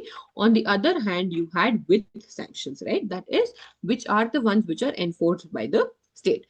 Under this, we had legal and conventional. Legal is something which is binding and they are enforced by the court itself. Again, under this, you have your local and general. Local is conforming to a particular community or region. General is applicable universally. Conventional is basically on usages, that is between the parties. Okay, so it must be clearly established and fully known. Okay, it cannot alter your general law and it must be reasonable. And then we saw 8 different requisites of a valid custom, wherein we saw immemorial, that it has to be existed from a very long time. It has to be clear and certain. It has to be reasonable. People must follow it. It does not override your general law. Everyone should have accepted it and should have peacefully enjoyed it, and there should be consistent. That is, one custom cannot contradict another custom that exists. Then we had judicial precedent, that is earlier decisions. Okay, so precedent is something, some set pattern guiding the future conduct, and in the judicial field it means guidance or authority of past decisions. Very, very important, which is past decisions. And when there's some new rule, it becomes your judicial precedents, right? So they are very important and they have enjoyed high authority at all times. Then we saw the different kinds of precedents that are there, starting with declaratory and original. Declaratory, again, which is something that is already existing, and original is something that creates a new rule. All right. And in case of original precedent, it is law for the future, right? Persuasive is again, which is not mandatory. The judges are not obliged to follow it. Okay, it is not a legal source of law. And it is obiter dicta. What is obiter dicta? Any additional facts or any additional principles that we are considering to come to a conclusion for the case, right? Then you have absolutely authoritative. As the name suggests, it is binding and the judges must follow it. Discretion is not even present, right? Even if the judge considers it wrong, you don't have an option but to follow it, right? In India, every court is bound by decisions of the court superior to itself, right? So the inferior courts are bound to the decisions by the superior courts. And then we saw various examples. And then we have conditionally authoritative principles, which are precedents, which are again authoritative binding, but in certain circumstances, it can be disregarded, all right? Then we understood stare decisis, which is similar cases should be dealt with in a similar manner. Then we proceeded to understand ratio decidendi, which says the base or the underlying principle based on which you have arrived to a decision, right? So that is nothing more than the decision based on material facts of the case, and you have to eliminate your immaterial elements as well. The last one that we saw under your precedence is your obiter dicta, which is said by the way, all right, which were not strictly necessary. So you have taken into certain points which are not strictly necessary, but they are persuasive in nature, all right. They are sometimes they are deliberate expressions of opinion, all right, and it is very difficult for lawyers to see whether this is expression is the ratio of judgment or just a casual opinion by the judge. And the last one that we saw is your statutes and legislation, wherein we saw that legislation is a source of law which consists in the declaration or promulgation of legal rules, okay, by whom? By an authority who is empowered by the constitution itself. And then we saw two things. We had just scriptum, which is your written law, just non-scriptum, which is your unwritten law, all right. And then we understood two things. We saw supreme legislation as well as your subordinate legislation, right? What is supreme legislation? Which comes from sovereign power, again, who has been given the power by the constitution. Subordinate legislation is any authority apart from your sovereign power, right? It is dependent on the sovereign authority, right? Then we understood the three powers that Indian parliament system has, which has legislative, the one who makes the laws, executive, one who implements the laws, and judiciary, one who interprets or enforces the law. All right. Now, let us quickly go to the last part of today's chapter, which is your secondary sources of your Indian law. All right. So in your secondary sources of your Indian law, the first one that we have is justice, equity, and good conscience, right? So, okay. Quick recap, what are the primary sources of your Indian law? You started off with your customs, then your precedents, and finally your statute or legislation. So now these are the one where majority of Indian law is derived from, right? But in addition to this, what were the supportive sources or what were the secondary sources of your Indian law, right? First one being your justice, equity, and good conscience, right? So this was a concept which was introduced by your impes regulation back in the year 1781. So it says that courts apply defendant's personal law if not covered by statute or custom. Then Indian courts apply justice, equity, and good conscience when your statutory, customary, or personal law is absent. That is basically, this is something that we saw in our natural school. Yeah, didn't we see this in our natural school of thought? That is, you focus mainly on your justice, right? So if there is no law that is already set up, right, when there's no statutory, customary, or even personal law, then you resort to your justice, equity, and your good conscience, right? So often means rules of English law adopted to your Indian society. And ancient Hindu law included its own version of its doctrine, right? So when laws are absent, okay, when your laws are absent, that's when you resort to what? Your justice, equity, and your good conscience. All right. Now, it's a source of law originates in the origin of beginning of British administration in India. The charters of several high courts established by British government directed that when the law was silent, all right, they should decide cases in accordance with justice, equity, and good conscience. So what we say, the laws are absent or the law is silent, that's when your justice, equity, and good conscience comes into picture, right? They've been generally interpreted to mean rules of English law on an analogous matter as modified to suit the Indian conditions and circumstances. Why are we saying Indian conditions? Because we are understanding the secondary sources specifically of Indian law. We are not saying general law, okay? The Supreme Court has stated that it is now well established that in the absence of any rule of Hindu law, the courts have authority to decide cases on the principle of justice, equity, and good conscience. This authority applies unless in doing so, the decision would be repugnant to or inconsistent or doctrine. Okay. So just because law is absent, you do not mean you go entirely against it. It means that you follow it in good spirit and passed it based on your justice, equity, and good conscience. This, okay. Since the main body of the rules and principle of Indian law is an adaptation of English law, these principles are fundamental to your Indian jurisprudence. All right. So I hope you have understood the concept of your justice, equity, and good conscience, right? That is, if there is no law, if the law is silent, then you resort to your justice, equity, and good conscience. The next one that we have very, very important is your English law. In English law, again, that is because we were ruled by the British, a significant portion of our laws come from and are derived from the English law. Again, in this, there are four different types, right? The first one that we have is common law. Then we have the law merchant, principle of equity, and your statute law. One by one, let us have a look at this, right? So common law, what is common law? It is a name given to those principles of law evolved by judges in making decisions that are cases brought before them, right? So common law entirely focuses on your judges, okay? That is judges and what decisions that they make on the cases that are brought before them, right? It represents the body of law developed through judicial decisions and precedents. What is this? Your past decisions, okay? What is your precedents? It is nothing but your past decisions, correct? Yes. So judges create and refine legal principles through their rulings in their individual cases. These principles become binding precedents for your future similar cases. Common law is unwritten law that develops organically through the court system, right? We had just non-scriptum, which was unwritten law. It forms the foundation of the English legal system and has significantly influenced the Indian law as well. So when we speak of common law, it is where your decisions passed by judges come into picture, right? The next one that we have is law merchant. This is something which is based on the trading.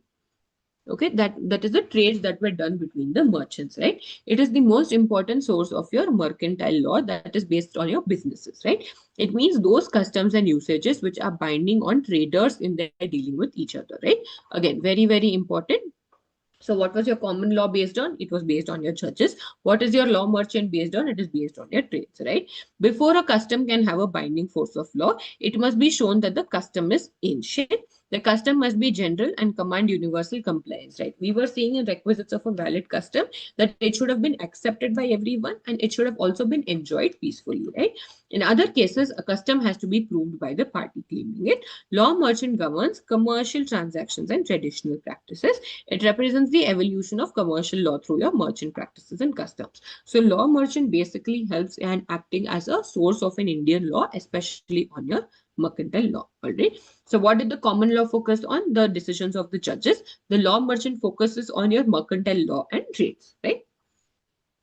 Next, very, very important is your principle of equity, right? So what is equity? It is a body of rules, the primary source of which was neither custom or written law, but the imperative dictates of your conscience, right? It was set forth and developed in the courts of chancery, right? So what happens? Let's say, for example, now in common law there was no remedy, right? Then you would go to the king saying we are not happy with the remedy. Then the king would refer these to the chancellor and the chancellor would take the decision based on your principles of equity, right? So procedure of common law courts was very technical. Okay, action at common law could be commenced by first obtaining a writ or a process, and the writs were limited in number, and unless a person could bring his case within one of those writs, no action could lie. So basically your common law was very rigid. Okay, was very rigid, right? Then in some cases there was no remedy at all, and back then your king was considered as the foundation of your head of justice. And when people were dissatisfied with common law decisions, they would file a mercy petition with the king. Okay, then the king would refer to his chancellor, and the chancellor, who was usually a bishop, would dispose of these petitions according to the dictates of common sense, natural justice, and good conscience. That's when your equity came into picture. The law administered by the chancellor came to be known as equity, and such courts as equity courts. Okay, so equity courts acted on maxims like he who seeks equity must do equity, right? And he who comes to equity must come with clean hands, right? That is, if there is absolutely no case or absolutely no resolution at all that your common court provided, only then resort to the principle of equity, right? So important principles developed by equity courts include recognition of beneficiary rights, all right, rights to trust property, specific performance of contract, and equity of redemption in mortgages. So these are certain terms that have come up with the principle of equity, all right? So the first one, you have common law, which is based on judges. Second one, excuse me, yeah. So first one, you have common law, which is based on your judges. The second one, you have law merchant, which is your traders and your mercantile law. Principle of equity is when your common law did not have any solution. And the last one is the statute law, which is the portion of law which is derived from the legislation or enactment of the parliament, right? It is now a very important source of a mercantile law. A written or statute law overrides unwritten law, right? So this is the ultimate, this is the binding one. Okay, then statute law represents the formal written codification of legal rules, right? So it is basically a written law.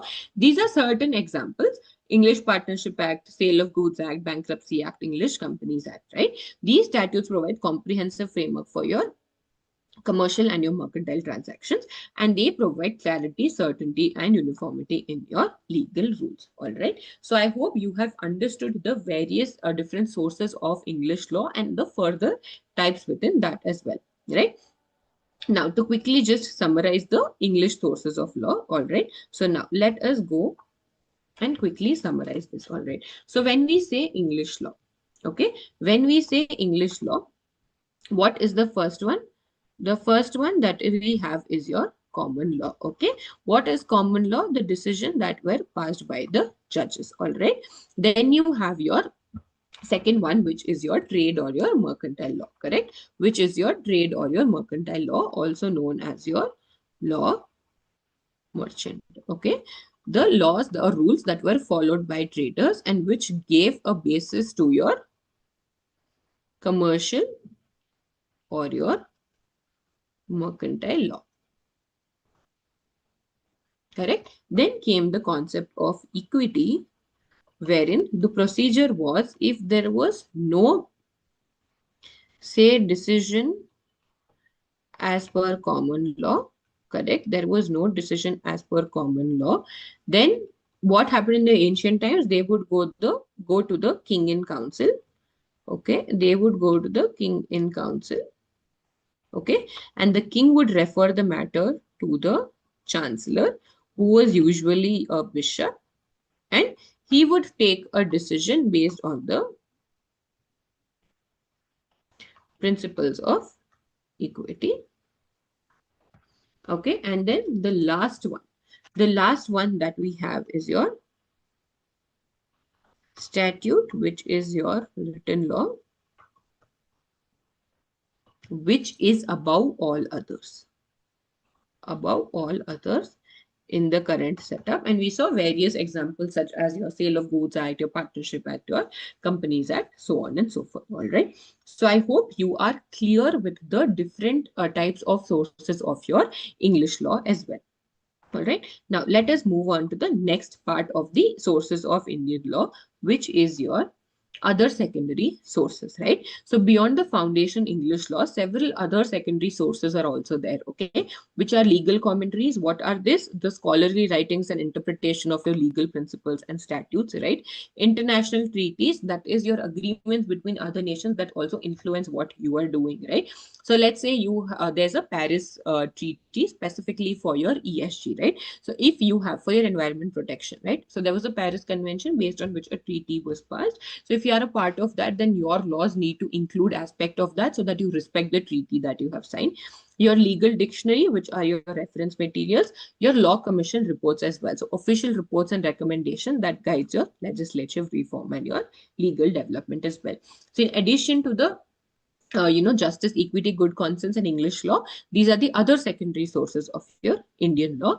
And last one, of course, is your mercantile or commercial laws, okay, which form a part of your secondary sources. All right, so I hope we have understood whatever we have discussed so far. Let us quickly go back to the module and have a look at this. All right, so first one, secondary sources, we have justice, equity, and good conscience, right? That is in absence of any rule or statutory law, so you would apply the and make decisions based on what is just, equitable, and has good conscience, right? Now, in modern version, again, this is mostly derived from the British administration itself, right? And these have generally been interpreted to mean the rules of your English law. All right. Then when we speak of the English law, we have four different types. The common law is that is what the judges, what decisions the judges have made. Law merchant, very important source of your mercantile law, that is based on binding that the traders had with each other. All right. Principle of equity is when your common law did not have, then this were developed in the courts of chancery, right? Who is chancery? Your chancellor, who would usually be the bishop that the king refers to in case of any decision not being able to passed by your common law. All right. Then the next one that we excuse me, that we have is the statute law, all right, which is the written or the statute law that overrides your unwritten law. And then the last one that we have is your mercantile law, your commercial law, all right. So the last topic that we have for today is the Indian legal system, legislative and executive functions. Let us quickly discuss that and then we can wrap up the class for today. All right. So this is something that we were discussing already. Okay, we've already had a glimpse of this. So let us quickly understand this, right? Who is legislature? The one who makes the laws. Okay, who is legislature? The one who makes the laws. Who is executive? The one who implements your laws. Okay, the one who implements. And who is judicial? The one who enforces or interprets the law in case there is any confusion. Okay, so now first one, who is there in the legislative branch? Okay, who is there in your legislative branch? So in India, there's a bicameral parliament. That is, there are two houses. One is the Lok Sabha and other is the Rajya Sabha. The Lok Sabha is the lower house, Rajya Sabha is the upper house. Lok Sabha is also known as House of the People, as the name suggests. Lok is people, and Rajya Sabha, Rajya is state, so it is the Council of States, right? What is Lok Sabha? House of People. Rajya Sabha is Council of States, all right? They make the laws. And then executive branch, the one who implements it, has two main leads, that is your president and prime minister. President is the head of the state and prime minister is the chief executive who is primarily responsible for running the government, right? President's assents are required in passing the law. The primary responsibility of implementing all of these laws is that of the prime minister. And then you have your judicial branch, which consists of your courts. So you have your single Supreme Court in India, your 24 high courts, and your several district courts. All right. And just a quick deep dive into the executive branch. Who is the executive branch? The one who implements, led by the president, and the main implementary authority is your prime minister, right? So executive power is vested mainly by with your president of India as per Article 53(1). President is the head of the state and supreme commander of the Indian Armed Forces, right? President is who? He's the head of the state and the supreme commander of the Indian Armed Forces. They have all constitutional powers, right? They act in accordance with aid and advice tendered by the prime minister. So decision-making authority is that of the prime minister, all right? So PM is the chief executive of the executive branch. He is responsible for running the government. They lead the council of ministers. The council of ministers assists the president, and the executive branch is responsible for implementing laws, and they enforce the laws and policies of the government. All right. So I hope you are clear with the executive branch. They have two main authorities. The first one being your president, who is the head of the state and the supreme commander of the Indian Armed Forces. And then you have your prime minister, who is the chief executive of the executive branch of the government. All right. So I hope you have understood the concept of your executive branch. And the last topic for today is the legislative branch, wherein we saw two houses, right? We have your Rajya Sabha, Lok Sabha. Rajya Sabha is your upper house and the Council of States, as the name suggests. Okay. Lok Sabha is the lower house or House of the People. All right. Now, members of Rajya Sabha. Okay, that is MPs. They are appointed by president and elected by state and territorial legislature. Lok Sabha members are directly elected by the people itself. The parliament is responsible for making laws and legislations for the country, right? Making laws, very important. Both houses must pass the bill to become the law. And the legislative branch has the power to amend the constitution as well. Why? Because they are the power who has been vested with making laws. And parliament exercises supreme legislative authority in India. That is, they have the ultimate authority to make the laws. It is very important that both the houses must pass the bill for it to become a law. All right. So I hope you are clear with the concept of your Indian legal system, legislative and executive functions, wherein we saw three ones, right? So we have executive, legislative, judicial, right? We have parliament, prime minister, Supreme Court. Parliament is your legislative, prime minister is your executive, Supreme Court is your judiciary, right? Then we saw that we have a bicameral parliament, which is two houses, Lok Sabha, Rajya Sabha. Lok Sabha, as the name suggests, is the house of people and the lower house. Rajya Sabha is the council of states, as the name suggests, and it is the upper house. All right. Judicial, executive has two main heads. You have your president and prime minister. Judicial has your Supreme Court, High Court, and other apex courts, right? Now, legislative branch is exercised by the parliament, all right? So, whom are Lok Sabha members appointed by? By the parliament, and the Rajya Sabha members are appointed by the Council of States or the president. And last one is your executive power is mainly with the President of India, but they act on the direction of the Prime Minister, direction or advice of the Prime Minister. All right. So I hope you have understood all of these topics that we have discussed today from the point of view of the first chapter of Introduction to Law. All right. First chapter, which consists of Introduction to Law. So quickly to summarize, what did we understand today? So we saw what is law. Okay, what are the different school of thoughts of law, what is the significance of law, and how can you make law effective. All right, then we went on to understanding the different sources specifically of Indian law, wherein we had principal sources, right, which started off with customs, judicial precedents, and your statute. And then we had our secondary sources. We had justice, equity, good conscience, your English law, which was again divided into four parts, right, your common law, your law merchant, your chancery law, and last one being your statute, your mercantile law. And then we saw the Indian legal system, legislative and executive functions. All right, so I hope you are clear with all of these concepts that we have learned today. All right, today we focused a little on understanding the subject more and understanding why this is important for you as future company secretaries. All right, so if you have any doubts or any questions, feel free to drop them in the chat box or even on the comment section of the video once the live has ended. All right, and please join the WhatsApp group that we have been discussing about, so that it becomes very important that if there are any updates or class related announcements, you are updated with all of those. And for your mentorship, please reach out to us at this particular contact number, so that we can provide you with, say, one-on-one mentorship, group mentorship sessions, and also writing practice. All right, so I hope you all are clear with everything that has been discussed in today's class, right? So before we meet again for tomorrow's class, I request you all to please revise all of the topics that we have done, right? Again, like we always tell, kindly keep your ICSI module as the base and do the revision. Of course, we'll also be sharing these presentations with you, which will help you in remembering the concepts easily. All right. So yes, thank you so much for joining today's class. Please note that all of your business law classes will be from Monday to Friday from 11 a.m. to 1 p.m. So I will see you all tomorrow again at 11 a.m. Thank you so much for joining.